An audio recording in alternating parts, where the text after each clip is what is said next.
আজকে একটা জিনিস আপনাদেরকে দেখাবো, যে কথা আছে না যে গোবরের, এটাই আপনাদের হাসা, এটার নাম কি? পদ্মা ফুল। এটা কোথায় হয় এটা? হ্যাঁ, বসিহারা। নদীতে না গাছে হয়? শুকনো, হ্যাঁ, নদীর মধ্যে হয়।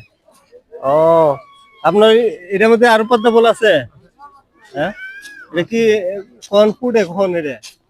আপনার আপনার তো এই যে এটা তো পুরানা পলি এটা, হ্যাঁ, আপনি পুরো পুড়ে পারেন? ও, 10 টাকা পিস। দেখেন, এই যে কথা আছে না গোবরে পদ্মা ফুল ফুটে, এটা আজকে বাস্তবে দেখলাম এই পদ্মা ফুল।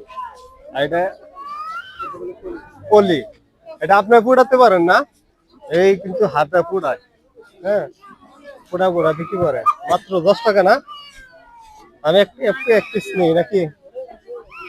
এক পিস নেই। কতদিন ধরে এই ব্যবসাটা করতেছে না? 20 বছর ধরে মানে চাচা এই ব্যবসাটা করতেছে, ঠিক আছে। আহ, দেখি ভাঙতি আছে কিনা। আছে, ঠিক আছে, ওকে।